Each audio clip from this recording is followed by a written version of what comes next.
ስለ ዳኒ ጉዳይ እያሰብኩ ነበር። እባክህ ካሌብ ስለዚህ ልጅ መስማት አሰጠኝ አይደል?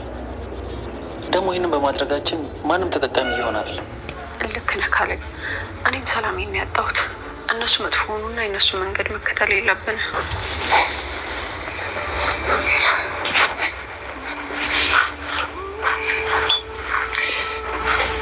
ማታ እኔ ባልደርስ ኖሮ ያ ሰውዬ በጩቤ ወቅቶች ነበር። ቆይ አንተ ማን ነህ? ለምን በሩን የቆለፍክብኝ? አንድ አላማ ያለን ሰዎች ነን። ነው እንዳደርግልህ የምትፈልገው? አዎ ትሁት፣ በእጄ እንድታስገድልኝ እፈልጋለሁ። ሌላ ጥያቄ አልፈልግም። አሁን እጅ አስቤበትና ነገ አሳውቂ። ትሁትን ለመጉዳት የሚያስበው አደገኛ ሰው መጣ። ከቲና ጋር ተስማምተው ጉዳት ሊያደርሱባት እንደሆነ ተነጋገሩ። ካሌብ ከኤደን ጋር ያለውን የፍቅር ግንኙነት እንዲያቆሙ ተስማሙ። ሰላም ሰላም፣ የጨጨው ቻናል ተከታታዮች ሰላማችሁ ባላችሁበት የዓለም ዳርቻ ሁሉ የበዛ ይሆንልኝ እያለኩኝ ትሁት ድራማ ክፍል 51 አሁንም እንደቀጠለ ነው። እስከ መጨረሻው ተከታተሉ። ኤደን ወደ አባባ ቤት በመሄድ ካሌብን ታገኘዋለች። ያን ጊዜም ሰላም ብላ ሰላምታ ከተለዋወጡ በኋላ ምን ሆነ ነው ድብር ያለ ሐሳብ ውስጥ ያለ ትመስላለህ አለችው። አዎ የዳንኤል ጉዳይ እሱ እያሳሰበኝ ነው ይላታል። እባክህ ስለሱ ልጅ መስማት አልፈልግም፣ ምንም ነገር እንዳታወራይ ትለዋለች። ያን ጊዜ አይ ኤዱ፣ እኔ ጨዋታችን እንድናቆም እፈልጋለሁ፣ ምንም እየተመቸኝ አይደለም፣ ሰላም አጥቻለሁ ይላታል። ለምን አለችው። በቃ እየተከተልነው ያለው መንገድ ትክክል አይደለም ብሎ ያስረዳታል። እሷም ያን ጊዜ እየከፋትም ቢሆን አዎ ትክክል ነህ፣ እነሱ ከፍ ብለን በእነሱ መንገድ መሄድ የለብንም፣ ራሳችንን መልሰን እየቀጣን ነው፣ ተስማምቻለሁ፣ ማቆም አለብን ተባብለው የውሸት ፍቅረኛሞቹ ነው ቲናንና ዳንኤልን ለማክሸቅ ያደረጉትን ስምምነት ለማቆም ተስማሙ። ቲና ግን ድንገት ሳታስበው ከባዶ ቤት የዘጋትን አዲስ ሰው እንደተዘናጋ በያዘችው ጠርሙስ ለመምታትና ጉዳት ለማድረስ ከዛም ብሎ ለማምለጥ ባሰበችው መንገድ ሳይሆንላት ቀርቷል። ሰውየው ከመዘናጋቱ ተነስቶ እሷን በሚመለከትበት ሰዓት ጠርሙስ ይዛ ልትመታው እንደሆነ ስላወቀ ጠርሙሱን ከእጇ ላይ ነጥቆ ከሞት ሊያድንሽ ያለን ሰው እንዲህ አድርጎ ለመግደል ማሰብ ጅልነት ነው። ያ ሰውዬ ገሎሽ ነበር በጩቤ ወቅቶ እኔ ባልደርስ ኑሮ እያለ ይነግራታል። እና ቆይ አንተ ማነህ ትለዋለች። 1 ሚሊዮን አንጭና ካላመጣሽ እገልሻለሁ እያለሽ የነበረው ሰው ማታ በጩቤ ወቅቶ ሊገልሽ ነበር፣ እኔ ግን አዳንኩሽ አመጣውሽ ብሎ ተስፋ በቆረጠ ስሜት እየነገራት ስልኳን ወስዶባት ነበርና እሱን ሁሉ ይመልስላታል። ያን ጊዜ በእሷ ላይ ጉዳት ሳያደርስ በእጇ ላይ ይዘው የነበረችውን ጠርሙስ ተቀብሎ መሬት ላይ ፈጭቶ እሱ ግን ወደ ተዘጋጀው ወንበር ቁጭ ሲል ምንም ሳያደርጋት እንደቀረ ያስተዋለችው ቲና ግራ ተጋብታ ፈዛ ትቆማለች። ያን ጊዜ እንተ ማነህ የት ታቀኛለህ ትለዋለች። አብሮኝ ስለሚሰራ ሰው ብዙ ነገር አውቃለሁ፣ ለዛም ነው እኔ እናንተ አብረን ለመስራት መች ተስማማን ትለዋለች። ወደፊት አብረን እንሰራለን ይላታል። እሷም አሁንም ግራ ቢገባት መጠየቋንም አላቆመችም። ለማንኛውም እረፍት ያስፈልገኛል፣ ከረፍት በኋላ እናወራለን ብሏት ትቷት ተኛ። መሄድ ከፈለግሽ ግን መሄድ ትችያለሽ፣ ነገር ግን ይሄ ሰውዬ ካገኘሽ ያለምንም ጥርጥር ይገልሻል ብሎ ደግሞ አሳስባታል። ያን ጊዜ እሱ ጥሏት ተኛ። እሷ ቁጭ ብላ እየጠበቀችው ነበር። ነገር ግን አልነቃ ሲልላት ተነስታ ልትሄድ ስትል ሰውየው ከእንቅልፉ ነቅቶ ውይይታቸውን ሊቀጥሉ ሲሉ እንመለከታቸዋለን። ካሌብ ትሁት ወዳለችበት ወደ ኪችን ገብቶ ትሁት ይላታል። አቤት ጋሼ ትለዋለች። ጋሼ እንዴት ጋሻሽ እያለ ይገረማል። እንዴ አሰሪ አይደለህ እንዴ ትለዋለች። በእኔና ባንቺ መካከል እንዴት እንዲህ ይፈጠራል ይላል። ለማንኛውም እኔና ኤደን ያደረግነው ሁሉ ውሸት ነው፣ ቲናንና ዳንኤልን ለማበሳጨት አስበን እንጂ የእውነት ፍቅረኛሞች ሆነን አይደለም ብሎ ይነግራታል። ያን ጊዜ ይህን መናገር ለምን አስፈለገ? መብትህ እኮ ነው የፈለግከው ማድረግ አለችው። መብቴ ቢሆንም ነገር ግን ያው እንድታውቀው ብዬ ነው ብሎ ሲነግራት ዳንኤል መንገር ትችላለህ። ኤደንን በጣም ስለሚወዳት እንዳይጎዳ ከፈለክ ለሱ ንገረው። እሺ እነግረዋለሁ ይላታል። እሺ ስላልከኝ አመሰግናለሁ ጋሽ ስትለው በድጋሚ ተበሳጭቶ ወጣ።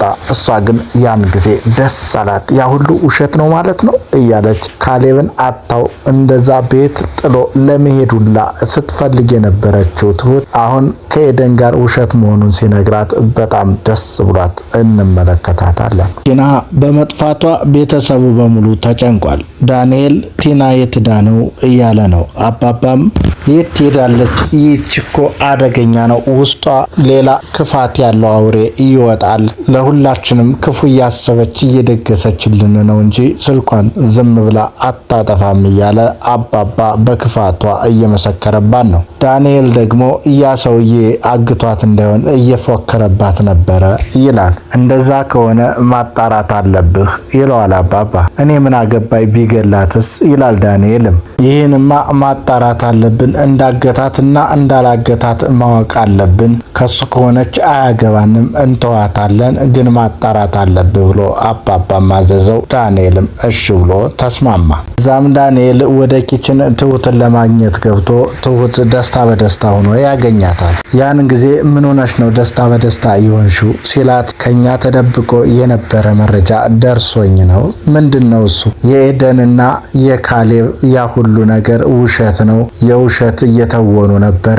እሱ ተገልጾልኝ እውነቱን አውቄ ነው ትለዋለች። ማለት እንዴት አለ ሊያምን ያልቻለው ዳንኤል። በቃ ውሸት ነዋ፣ አውቀው ነበር የሚተውኑት። አንተንና ቲናን ለማናደር የተደረገ እንጂ የሆነ ፍቅረኛሞች አይደሉም። ከዚህ በኋላ ኤደንን አታጣትም ትለዋለች። ኤደንን አላጣትም? አዎ ከዚህ በኋላ እንዳታጣቱ ጠበቅ አድርገ ያዝ። እንኳን ያሁኑን ተረፍኩ እንጂ ከዚህ በኋላማ ጠበቅ አድርጌ ነው ሚዛት እያለ በደስታ እየዘለለ ትሁትን እቅፍ አድርጎ አመስግኖ ወጣ። ቲና አንድ ዓላማ አለን ያላትን ሰውዬ እየጠበቀች በተስፋ ነው። እሱ እረፍት ላድርግ ብሎ በተኛበት አልነሳ ብሎ እያለ እሷ ታምሰራስና ማላቀውን ሰው እንዴት ብዬ ገና አንድ ዓላማ አለን ስላለኝ ብቻ እንዴት ጠብቀዋለሁ ብላ ተነስታ ልትሄድ ስትል እሱ ይነቃል። ያን ጊዜ ይቅርታ ደክሞኝ ስለነበረ ነው እያለ ከአክብሮት በመጀመር ጉዳዩን ለመቀጠል ያስባል። ያን ጊዜ በመጀመሪያ አንድ ምነግርሽ ነገር አለኝ። ካንቺ የምፈልገው ነገር አለ፣ እሱን እነግርሻለሁ።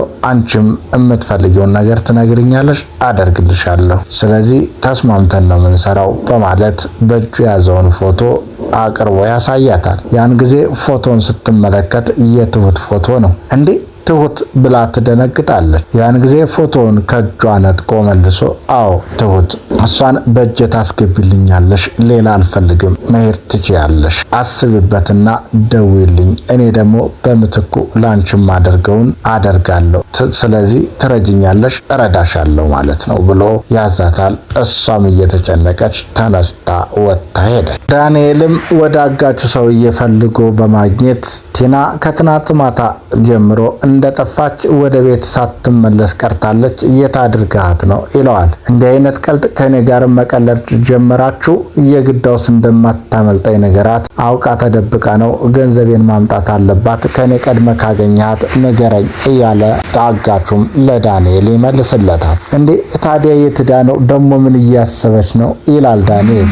ያን ጊዜ ነገርኩ እኮ የሆነ ሰውዬ ትናንትና መጥቶ ባያድናን ኑሮ እስካሁን አስከሬኗን ነበር የምታገኙት እያለ ይመልስለታል። እሱ ማን ነው ባቅማ ብሎ እሱም እንዳላወቀው ለዳንኤል ይመልስለታል። እሱ አስጥሏት ይዟት ሂዷል ብሎ ነግሮት ዳንኤልም የቲናን መረጃ እና ማስረጃ ሳያገኝ እየተገረመ ተመልሶ ሄደ። ትሁት ከቤት ወደ ሱቅ ወጥታ በምትሄድበት ሰዓት ፊት ለፊቷ መንገድ ላይ ያ የሚፈልጋት ሰው ፎቶዋን ይዞ በሳት እያቃጠለ ፊት ለፊቷ በጨለማው ቆሟል። ያን ጊዜ ለትንሽ ሰከንዶች ቆማ የሚያደርገውን ከተመለከተች በኋላና ፎቶዋን እያቃጠለ እሷን ፊት ለፊቷ እያያት መሆኑን ስትመለከት ወዲያውኑ ምልስ ብላ ወደ ቤቷ ትሄዳለች። በግማሽ ፎቶ እንደተቃጠለ ፎቶውን አጥፍቶ እሷን እየተከተላት እየሄደ ያለ የዛሬው ትዕይንት ያበቃል። ሰላም ሰላም የጨጨው ቻናል ተከታታዮች፣ ሰላማችሁ ባለም የዓለም ዳርቻ ሁሉ የበዛ ይሆንልኝ እያልኩኝ የዛሬውን ትዕይንት በዚህ አበቃን። ለቻናሉ አዲስ የሆናችሁ ሰብስክራይብ በማድረግ ቤተሰብ ይሁኑ እያልን ዝግጅታችን ጨረስን። እናመሰግናለን። ጨጨሆ ዩቲዩብ